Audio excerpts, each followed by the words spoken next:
Hi, congratulations on your new RV. We're really excited for you. Please make sure before you're signing that you bring the following items with you. If you're a cash buyer, please make sure that you bring a cashier's check, no personal checks at time of signing, or you may bring actual cash. If you're a finance customer, please make sure that you bring proof of insurance listing your specific lien holder. If you need that information, please call us ahead of time. Also, make sure that you bring all valid driver's license of all persons that will be listed on the title. If you have a trade that you're trading in with us, please make sure that you bring your 10-day payoff as well as your title and all persons who will be listed on the title of that trade. Arrive 30 minutes early before your appointment time so we can properly inspect your unit, and also make sure that you have the fridge on and running prior to arrival. If you have any questions, please feel free to give us a call at 810-686-0710. Thanks so much. Have a great day. Hello, it's Mike with TradeWinds RV Center, here to congratulate you on your purchase of your Catalina Legacy 243 RBS travel trailer. I'm here to walk you around it, show you how to use a few things, get the best out of your camping experience. Let's start by talking about arriving at the campsite. Of course, you want to leave plenty of room for that awning to come out.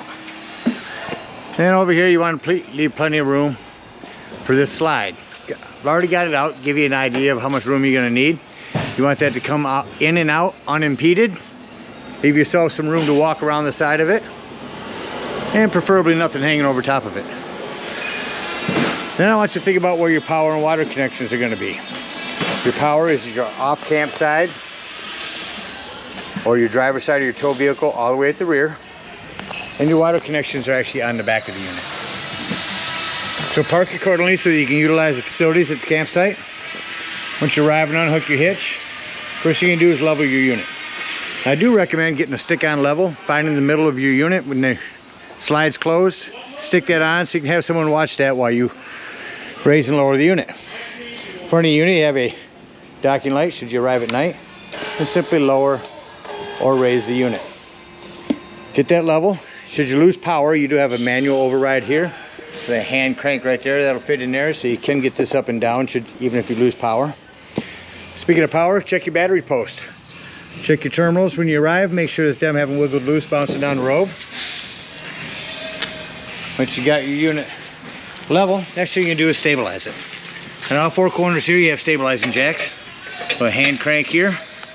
Hand crank this down. So at this point I want to mention stabilizing jack pads.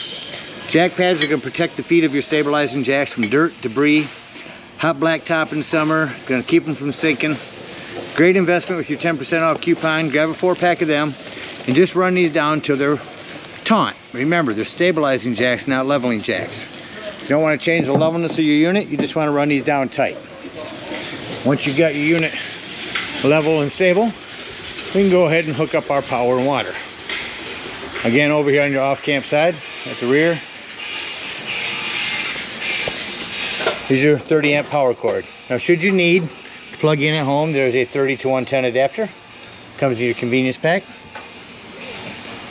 Just got your power hooked up. Next thing we're going to hook up is our water. First and foremost, your water pressure regulator. This water pressure regulator is going to reduce the water pressure to 40 to 50 psi, protecting the lines in your unit. Use this when putting water into your city water or your black tank flush. Hook up your water pressure regulator. Hook up your hose, but don't turn your hose on yet. Come right back around this corner to your hot water heater. All we're going to do at this point is make sure our drain plug's back in. Get that in there nice and tight. You may have left it out from the last time you were camping. Put that in there and then you can go ahead and turn on your water. Now go to the farthest away sink from this water heater and turn on your hot water tap. It's going to come out cold, but once that comes out of there, you know your hot water heater is full and you can turn it on from inside. There is an on-off element down here. Keep it off unless you're hooked up to 110, then turn it on here as well as electric on the inside. If it's not working, come out here. One of these bubbles may be sticking out. Just press it back in. They're reset buttons. Let's say we're going to go camping and we're not going to use city water. We're going to use potable water. Come around to your campsite. Just above your tires here is your fresh water tank. Simply fill this with a hose. Two ways to tell it's full. One, there's an overflow valve right here, or two on the inside where you check your levels of your tanks. Hold your fresh water button down and that'll tell you when this tank is full. Just remember, when using your potable water, your fresh tank, that's when you're going to want to turn on your water pump. Don't turn on your water pump if using city water. It's already pressurized and unnecessary. All right, we're all hooked up to camp. Let me go ahead and walk you around the outside of the unit and show you a few things. Starting on your campsite, you have a leash leak back here. You have a pet you need to put a leash on. Your rear stabilizing jack. Your big awning, you're only going to want to run that out until that flap falls down to 90 degrees and you know you're out far enough. Your outdoor speakers. This is a hood vent for your microwave. Down here is a vent for your furnace. If you're running your furnace, steer clear of this, it'll get hot. Again, your potable water. Your fresh tank drain, right back there. It says prep for a TV out here. Set a TV on a table and use your 110 and cable out here.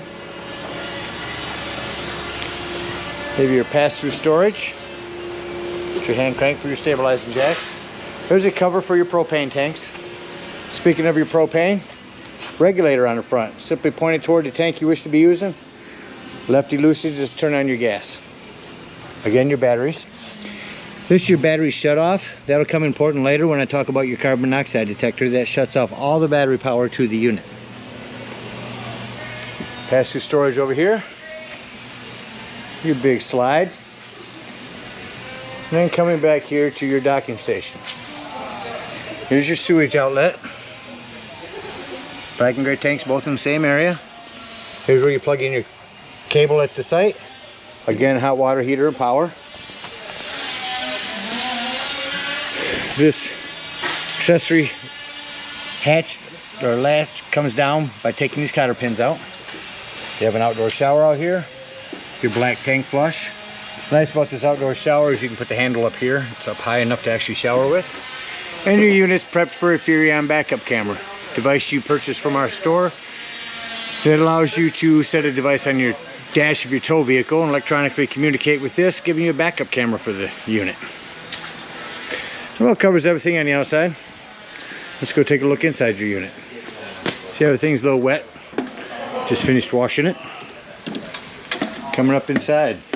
First and foremost, I want you and everyone that's camping with you to know that the fire extinguisher is located at the entry doorway. Coming in the entry doorway, to your left, here's your control panel, your battery.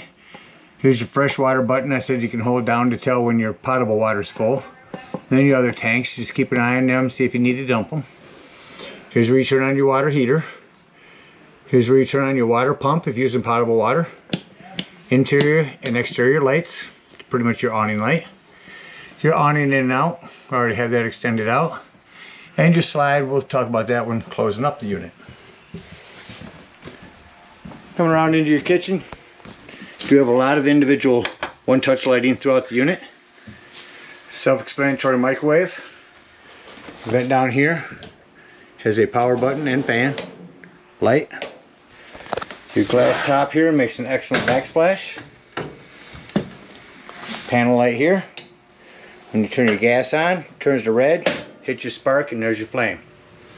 Same thing on the oven.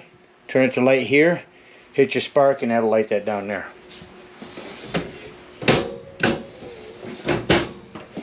Come below, your safety alert carbon monoxide propane detector.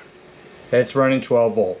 The reason I mention this 12 volt, it's always running off your battery. So if you're going to be gone for the day, if you don't want this to run your battery down, use that battery disconnect up front. Next to that, access panel to your fuses and breaker box. Your fridge over here. Turn that on here. Your thermostat. Simply turn it to heat. Turn your heat up. Hear that kick on. Turn it to cool. Hear that kick on. Now your cool will kick right off, but your heater will take a moment to shut off. Coming into your bathroom, what I want to mention in here is where your 110 with GFCI resets at. And you do have a hand crank open exhaust in here.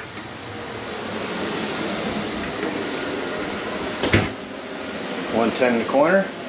You know your table, lift it up and these bars will come out. Set your table down on these piece of board here. Put your cushions on top, gives you another bed. Of course, this one jackknifes. Just simply grab the front, lift it up, a little storage under there, and lay it down. Lift up from the front, grab the back.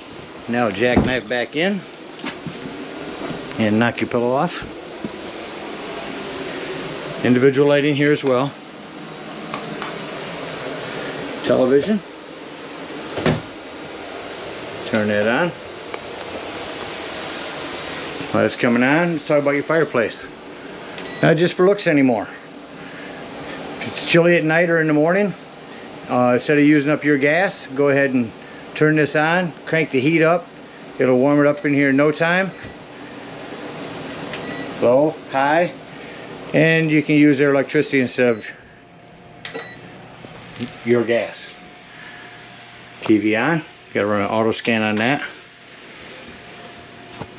Come back into your bedroom. Here's your smoke alarm.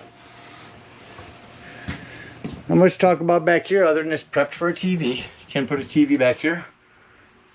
USB and 110s next to the bed. Your lighting shuts off over here. You know, this lighting will shut off above the bed. That about covers everything on the inside. Let's act like we're leaving the campsite and close the unit up.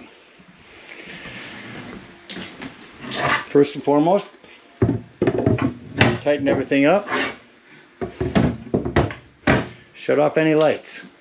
Now what I like to do for lights is shut off my interior lights here. Now I can see any individual lighting that I need to go through and shut off. Here, as well as the bathroom. Now that I know all my lights are off in the unit, I can turn them back on here, and we're going to check and make sure this door is closed. We're going to check and make sure those doors are closed and your bathroom door is closed and nothing is in the way of impeding the slide from coming in. Come up here, hit in, you'll see the bottom shift in first. You see the importance of having the TV and all your doors closed. Slides in rather quickly.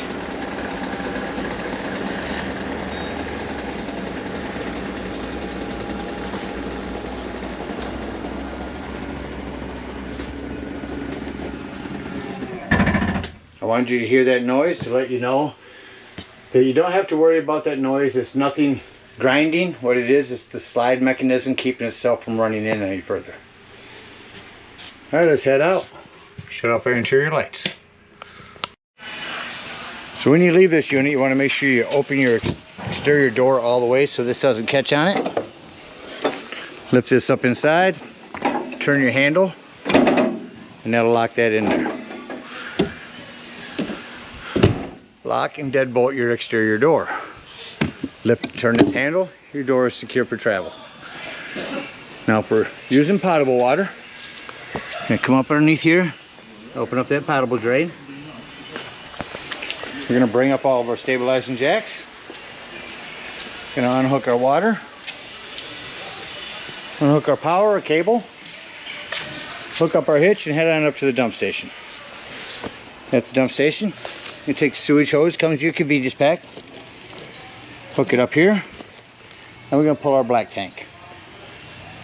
Now after our black tank's no longer draining, you're going to come to the back of your unit, and with a hose from at the dump station, you're going to leave your black handle open and you're going to turn on the hose for a good 5 minutes and wash out your black tank. After that 5 minutes, shut that off, come back around here, close your black handle, pull your gray handle. That's going to be your cleaner waters, your sinks and your showers. That's going to clean your sewage hose out for you. And come to the back of the unit and conveniently store your sewage in your bumper. Nice sanitary place for it. Again, we thank you guys so much for your purchase. I hope you enjoy this travel trailer for many years to come. Happy camping.